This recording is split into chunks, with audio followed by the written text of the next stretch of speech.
spirit orang tual kan ya. Itu spiritual tuh UL-nya itu tual itu tambahan kayak itu kan sebuah bahasa.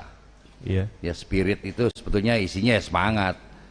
Untuk dia menyeluruh namanya spiritual. Kalau spirit itu untuk sendiri. Tapi kalau untuk banyak tuh spiritual. Oh, demikian Bang. Terima kasih, itu jawabannya cukup.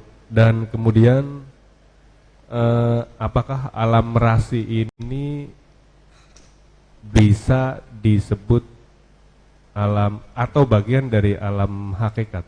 Hakikat apa hakikat? Nah, itu dia Bang yang menjadi pertanyaan saya. Ya makanya kita jangan mau terjebak. Hakikat tuh apa? Ini orang suka mengatasnamakan tarekat, hakikat, marifat. Ini sebuah sebutan-sebutan dibikin sebuah golongan. Jadi hakikat itu coba tanya, siapa yang tahu hakikat apa hakikat?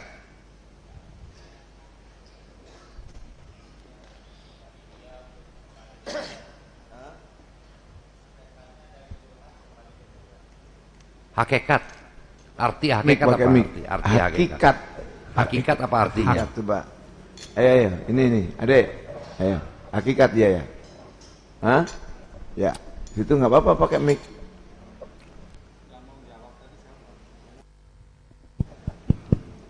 Pak Rizal. Apa Zal coba? Apa hakikat? Hakikat itu kembali. Bahwasanya enggak dalam arti apa dalam makna? Dalam makna. Artinya apa arti? Terjemahan hakikat itu apa? Terjemahan hakikat ini sementara saya juga belum paham. Oh iya, katanya sebelah abang ini mestinya. Apa Bi itu? Hakikat apa bahasa Arab itu? Justru kan dia nanya. Coba kembali kepada Adam. Adam kan yang menyampaikan hakikat. Apa itu hakikat itu Adam? Jadi kamu bisa menemukan bahasa hakikat itu apa? Ya, ini saya menemukan bahasa hakikat ini juga dari luar, Bang. Kenapa dari luar? Kenapa saya banyak orang itu menyebut itu tadi yang Bapak sampaikan, yaitu tataran itu ada syariat, tarekat, hakikat, dan ma'rifat. Itu kan katanya demikian. Makanya untuk mengklarifikasi agar saya tahu agar saya mengerti yang sesungguhnya apa itulah hakikat, sehingga nanti tidak tercampur baur antara pemahaman rasi dengan pemahaman hakikat yang dikenal di luar sana gitu Bang. Demikian. Ya, coba arti dulu Bi, apa hakikat apa? Jadi pada dasarnya itu kan ungkapan dari sudut pandang Imam Ghazali mengenai tasawuf. Jadi menuju ke tingkat tasawuf itu harus melalui 4 tahapan tadi. Syariat, tarekat, hakikat, ma'rifah. Itu Imam Ghazali. Sehingga menyebar kemana-mana. Gitu ya. Nah, di rasi ini ya berbeda. Lebih dari itu semuanya. Ya di rasi itu. Jadi karena bahasa-bahasa di tengah masyarakat, bahasa umum di tengah masyarakat, bahkan ini sudah ditelan semua oleh pengikut rasi, bahwasanya alam kita ini adalah hakikat dalam segala hal. Contohnya begini, sholat, contoh ini ya, Abrizal ya, yang dimaksud dengan hakikat, contohnya sholat.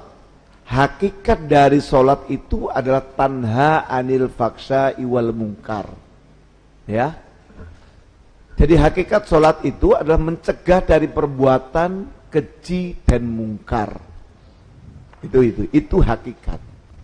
Nah, kemudian yang tatanan Imam Ghazali tadi, pertama harus pakai landasan syariat. Kemudian naik sedikit, ada namanya tarekat, itu jalan. Nah, jalan di dalam tarekat itu ada yang namanya menuju ke sana ya. Itu harus menempuh adanya riyadhah, adanya mujahadah, ya. Yang sebelumnya itu dia harus taubat, bermacam-macam. tobat dari perbuatan yang salah. Tobat terus istighfar terus. Itu adalah mujahadah untuk membersihkan dirinya. Membersihkan kesalahan-kesalahan yang ada pada dirinya melalui istighfar, ditambah lagi dalam perjalanan itu mujahadah untuk menjauhkan dari perbuatan maksiat. Setelah itu ada diikuti dengan namanya riyadhah. Riyadhah itu latihan dengan istighfar, dengan bacaan kalimat thayyibah. Ya. Dicampur lagi nanti yang namanya tahali. Sampai menuju ke takholi, mengkosongkan semua sampai tajali. Yang tadi sedikit saya dengar dari sana itu Aba Eros menyampaikan tajalli, ya. Tapi ujuk-ujuk langsung ke atas tanpa dari landasan bawah, sehingga nggak ngerti apa itu tajalli, ya. Jadi ini memang runtutan sistematis yang ada dalam dunia tarekat menuju ke sufi. Nah, setelah ada tarekat kemudian masuk kepada hakikat. Nah, itu, ya. Ya hakikat kalau artinya apa be hakikat? Arti. Hakikat bukan makna. Apa artinya? Jadi hakikat dalam sebuah ibadah contohnya tadi. Enggak, arti hakikat dalam bahasa Arab ke Indonesia apa? Yang sebenarnya. Yang sebenarnya. Nanti maknanya luas kan? Ya, Pak. Berarti bisa masuk isi nggak? Bisa, Bang. Berarti Bang, kalau dikategorikan tadi punya makna yang sebenarnya Atau isi, Atau intisari. atau intisari ya. Ya. Berarti inilah saya mengambil kesimpulan. Makanya kesimpulan yang saya ambil itu saya pertanyakan agar menjadi suatu kebenaran gitu, Bang. Ya, itu betul bahwa kita di rasi lebih masuk kecenderungan kepada mencari isi daripada hakikat, intisari dari apa yang ada di Quran itu sendiri, di ajaran agama. Ya, contoh tadi kan diterangkan Sholat itu kan pekerjaan yang luar biasa bagusnya. Luar biasa bagusnya itu kan. Datang lewat Isra Mi'raj. Tapi sekarang coba pelaksanaan sholat orang di agama ini kan beda. Pelaksananya sama, tapi niatnya sudah berbeda. Niatnya kan kewajiban. Kalau dilaksanakan ada pahala, ada surga.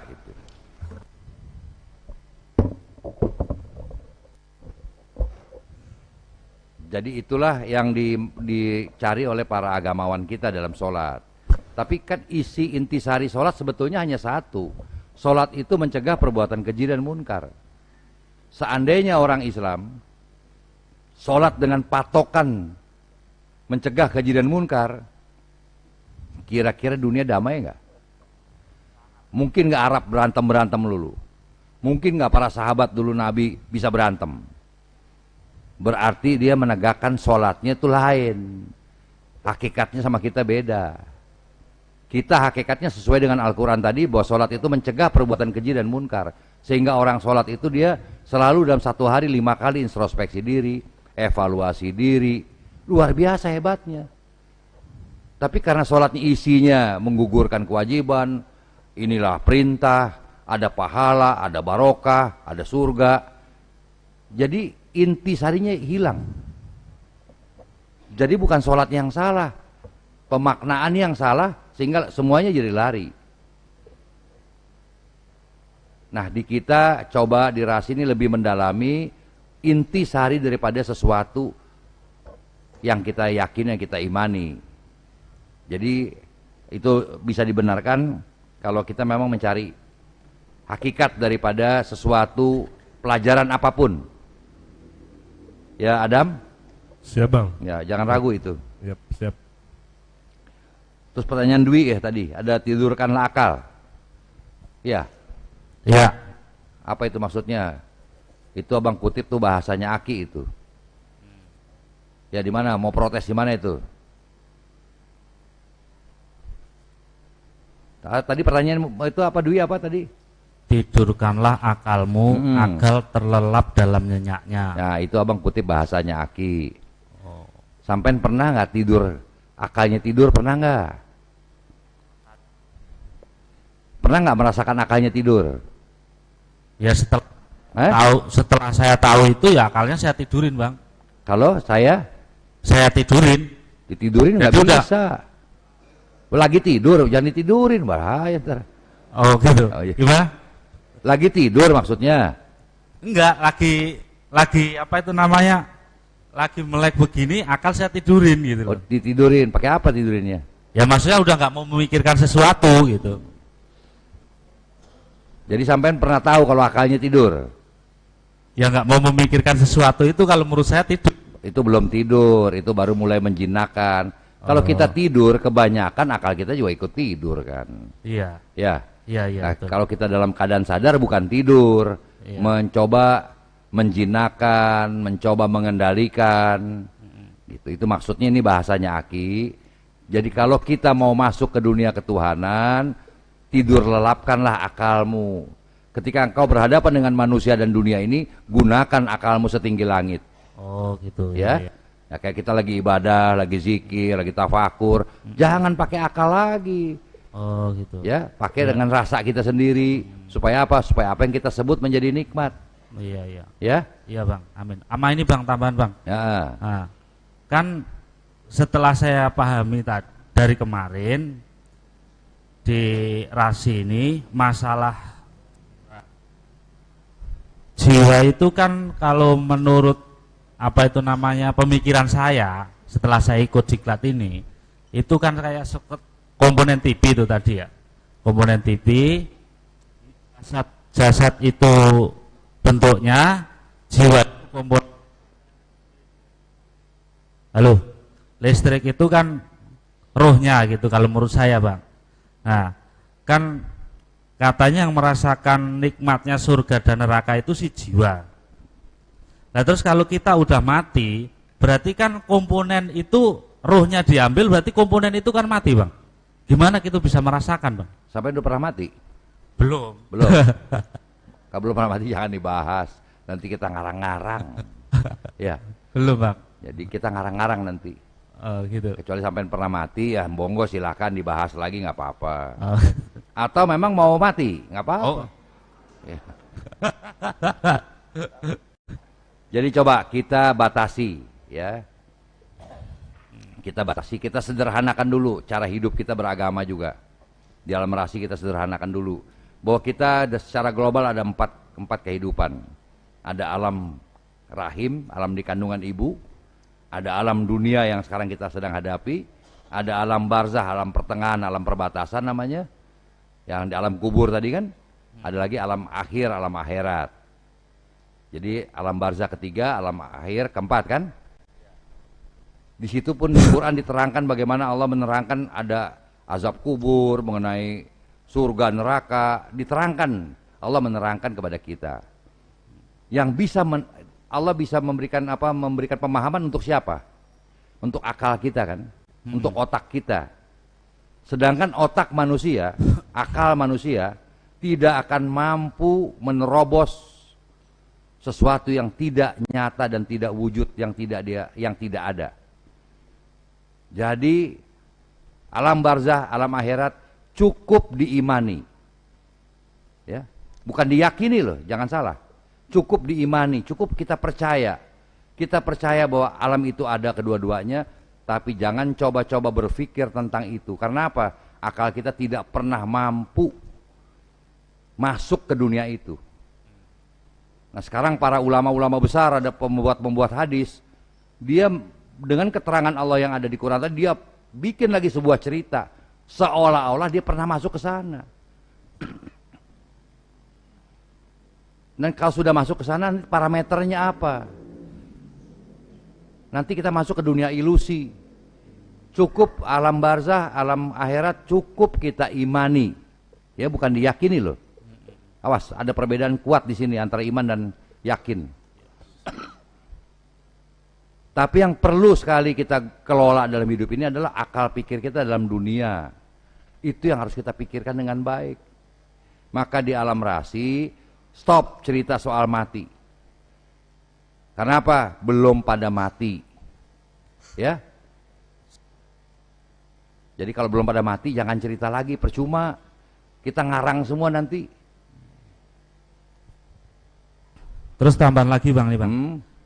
Kalau kita tidur Bang ya, tidur kita mimpi ke suatu tempat katakanlah. Itu yang datang ke suatu tempat itu apanya Bang? Itu mimpi banyak hal, banyak rekaman otak manusia. Ada juga mimpi itu si jiwa sedang berjalan-jalan. Ya. Jadi lebih banyak dominan tadi mimpi itu karena hasil rekaman otak kita yang keluar lagi. Contoh, kalau kita lagi kesel, lagi nggak enak, lagi apa, mimpinya jelek-jelek.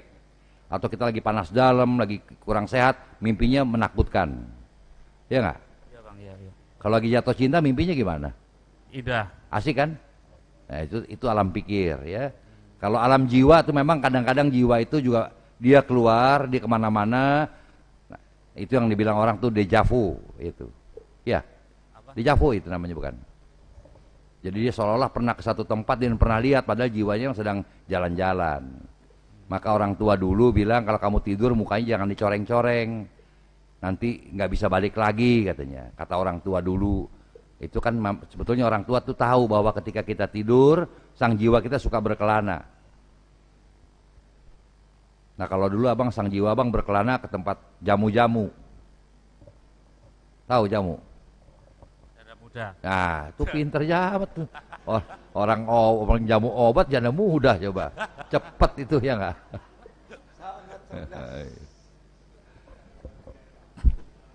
Dan mimpi ini, dulu abang orang yang sangat mempelajari mimpi, tanda-tanda, firasat-firasat. Abang sangat mempelajari itu dulu. Setelah abang lewati ini masa perjalanan di alam rasi ini, ternyata itu nggak ada gunanya semua. Kan ada yang kedutan mata lah, tangannya gatel, ya kan? Nah itu, kalau kita yakini itu, maka itu terjadi. Kalau kita tidak yakini lagi, itu nggak ada masalah. Jadi tanda-tanda pun tidak akan merubahkan sesuatunya. Jadi kita dapat firasat, sesuatu tidak akan berubah, itu kejadiannya. Jadi untuk apa punya firasat kalau nggak bisa merubah? Tadi Dwi ya, kalau mimpi yang paling enak mimpi apa Dwi? Jalan-jalan, mimpi dapat duit, mimpi apa yang enak? Hah? Jalan-jalan Bang. Jalan-jalan sama? Ya sama jalan-jalan di suatu tempat itu. Tempat. Mimpi di kampung gitu kan. Oh. Kalau yang depan tadi bilang mimpi basah tuh, itu yang enak, ya nggak? Ya, ada bekasnya.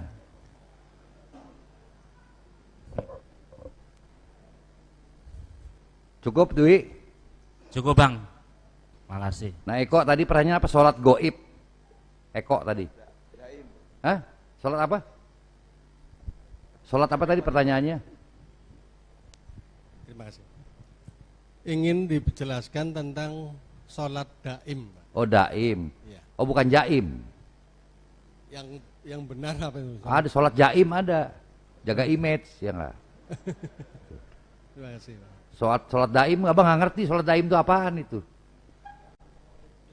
Enggak daim coba itu bi tadi terangin apa sholat daim itu apa daim?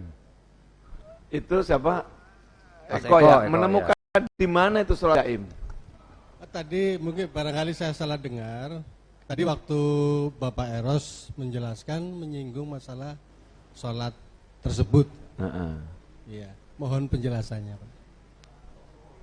Enggak daim, betul ada daim. Jadi itu gini. Ada.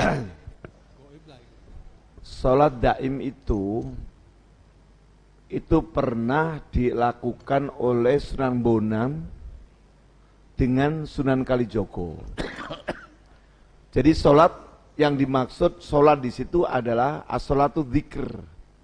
Sholat kan bermakna doa, sholat bermakna dzikir.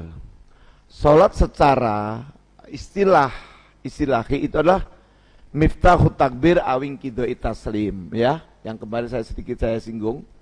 Sholat pada hakikatnya yang ada, yang biasa-biasa disebut atau istilahi itu adalah sholat itu diawali dari takbir dan diakhiri. Menurut bahasa dimaknakan ada zikir, ingat, ya.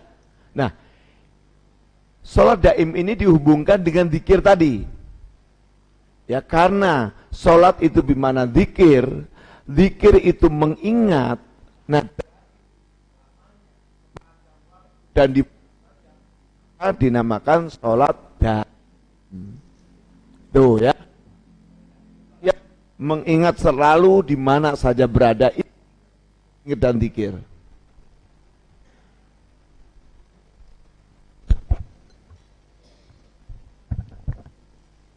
Ya berarti itu kan istilah-istilah aja ya. Iya. Ya, sholat daim itu istilah-istilah aja. Ini kan juga bisa tabrakan dengan sebuah cerita. Sholat itu mencegah kejadian munkar, akan tetapi zikrullah lebih besar manfaatnya. Sebetulnya sholat itu bagian kecil daripada zikrullah, ya kan? Nah, zikrullah itu bukan zikir-zikir aja kan. Ketika kita sekarang bicara soal ketuhanan, soal keimanan, itu zikrullah namanya. Ya, jadi sholat itu bagian kecil daripada zikrullah itu sendiri. Nah, cuman di umat Islam seolah-olah sholat ini melebihi daripada zikir itu juga. Itu suka-suka dia kan, itu penafsiran dia, ya kan? Sedangkan kita selalu membahas tentang kekuasaan Tuhan, energi Tuhan yang selalu kita bahas. Ini melebihi dari sholat yang individu tadi, sholat yang peragaan tadi. Nah itu ya. Ya udah, ya. Terima kasih Pak. Ya, ya. Jadi yang paling bagus sholat jaim aja bikin, sholat jaim. Ya, sholat jaim jadi jaga image. Ada orang pura sholat, biar wah dia keren lu sholat gitu ya nggak? Memang Bang Mirwan itu ngajari begitu supaya hubungan dengan sosial kemasyarakatan begitu ya. Jadi karena ada orang banyak supaya tidak dikatakan negatif di masyarakat, maka sholat jaim, ya, jaga image. Ya Marullah nih, pertanyaan guru sejati, apa kaitan dengan ruhi? Mana Marullah nih? 080. Itu kasih mic. Ya. Saya Bang, Ya. tadi kan mendengarkan pemaparan dari Bapak Eros, itu mengupas masalah guru sejati Bang. Ya. Timbul dari olah rasa nanti menghadirkan guru sejati. Nah yang saya ini hubungannya apa dengan ruhi ini Pak? Enggak, guru ini dua penafsiran nih. Kita maksud guru ya orang yang mengajar. Apa guru yang mana ini maksudnya nih? Ya semacam. Kalau guru itu kan berarti seseorang yang mengajar. Ya. Ya, jadi Ya, maksudnya apa kita? Dalam pengertian saya sih yang dari batin itu Bang, bisikan dari si suci. Yang Mungkin gitu, setahunya kalau nggak abang salah. sampai hari ini abang ikut di alam rasi ini nggak pernah ada bisik-bisikan tuh. Ya, nggak ada. Si Ruhi tidak pernah berbisik kepada abang. Si Ruhi tidak pernah bersuara, tidak pernah kasih lihat mukanya, tapi dia merubahkan kita di atas sesuatu yang tidak kita mengerti. Iya betul Bang. Nah, kalau guru sejati yang dimaksud mungkin bukan itu. Iya Bang. Ini tadi judulnya apa sih tadi? Guru sejati, guru palsu bukan? Bukan. Iya, tadi bahas itu Bang. Ya berarti kan Dari itu Bapak Eros. kalau guru itu berarti kan ada sosok seorang manusia Iya, yang dijadikan mursyid atau guru. betul Bang. Mana yang asli, mana yang sejati. Apa? Palsu. Palsu. Kalau sejati apa sih arti sejati? Sejati. Asli Bang, apa sejati itu? Hah? Lain. Ya. Lain ya? Bu Lilis, apa sejati apa Bu Lilis? Hah? Sejati.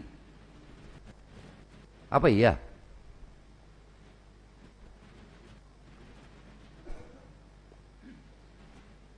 Kebenaran Bang, sejati. Bahasa apa itu?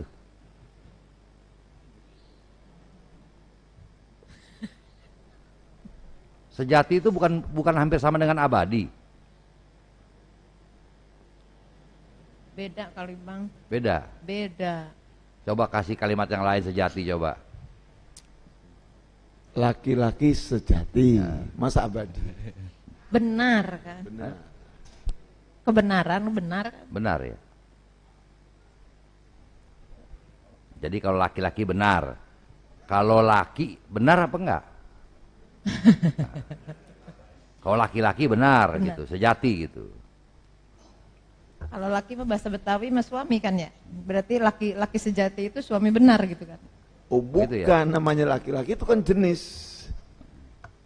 Iya. Iya. Ya kalau laki untuk bahasa Betawi itu kan suami ya. Ada istilah gini kan, Bi, laki gua katanya gitu. Berarti suami gua gitu kan?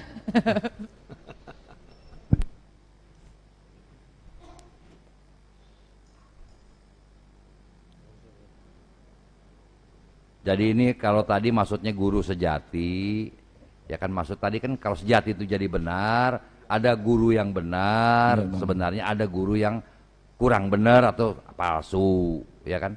Dibilang guru palsu ya nggak bisa karena dia guru juga. Iya, Bang. Cuman mungkin caranya yang palsu, kalau gurunya nggak palsu pasti kan.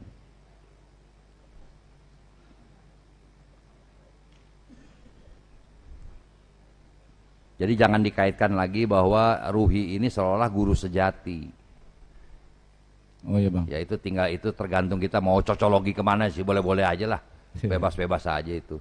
Yang penting si Ruhi itu adalah sesuatu kekuatan, ya, energi atau sebuah kekuasaan Tuhan yang melekat di tubuh kita, yang akan juga menuntun kita, membimbing kita dalam kapasitas dia sendiri. Dan perhatikan baik-baik ya, jadi jangan di alam rasi, jangan ada di rasa-rasa, hati-hati. Dulu abang ikut dalam ke Aki tadi selalu di rasa-rasa. Ketika sesuatu di rasa-rasa nanti timbulnya rasain. Ya, jangan di rasa-rasa, dalam hidup nih jangan. Karena rasa itu bisa suuzon, bisa fitnah nanti. Beda dengan olah rasa, Bang. Nah, olah rasa harus. Di rasa-rasa jangan. Olah rasa tadi kan kalau kita menerima sesuatu kita bisa bilang cukup, itu olah rasa. Iya, Bang. Yang nggak enak kita berusaha supaya jadi enak, itu olah rasa. Tapi jangan di rasa-rasa.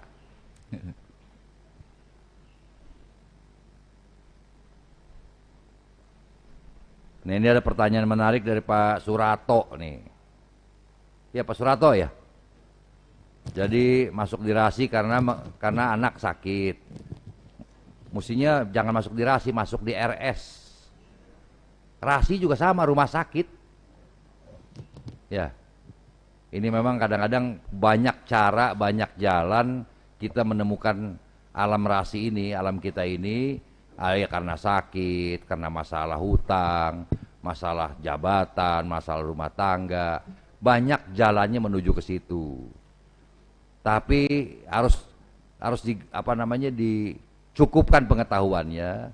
Kalau di alam rasi bisa menyembuhkan anak, berarti alam rasi ini nanti dihujat, didoakan sama rumah sakit, sama suster, sama dokter, dia nggak ada gajian semua, ya kan?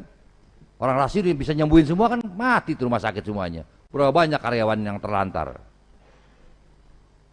Ya, jadi pengobatan-pengobatan yang ada itu sebuah cara Tuhan ya untuk membuktikan kekuasaannya kepada masing-masing makhluk. Tapi jangan itu dijadikan pedoman. Karena contoh almarhum Aki Samsu yang menemukan alam ini dulu, toh beliau masuk rumah sakit, makan obat juga, ke dokter juga. Ya kan? Mestinya kan kalau Aki sakit, kenapa Aki nggak doa aja biar baik, ya nggak? Tapi kenyataannya begitu. Oh jadi berarti alam rasi, alam kita ini bukan untuk sakit. Kalau ada yang sembuh karena doa kita itu kebenaran, kebetulan. Mudah-mudahan kebetulannya sering, itu aja. Ya. Ya Pak itu Surato. Jadi kalau anaknya sakit, silakan dengan doanya dipakai, minta pertolongan Allah juga boleh. Secara syariat manusianya ke dokter, ke rumah sakit. makan obat, ya. Jadi jangan sampai nanti, wah saya kalau sakit nggak perlu makan obat ke dokter, saya doa aja, saya zikir. Ada yang seperti itu. Ya belum aja lu sakit, ya kan?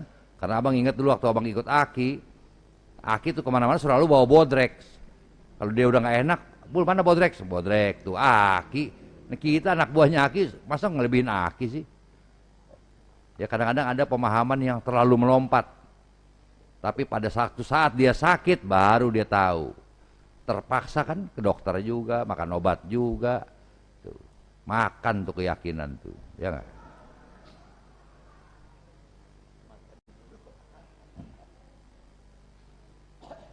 Ya Pak Surato, anaknya sakit apa Pak Surato? Kejang-kejang. Oh kejang-kejang. Udah umur berapa? Kasih mic.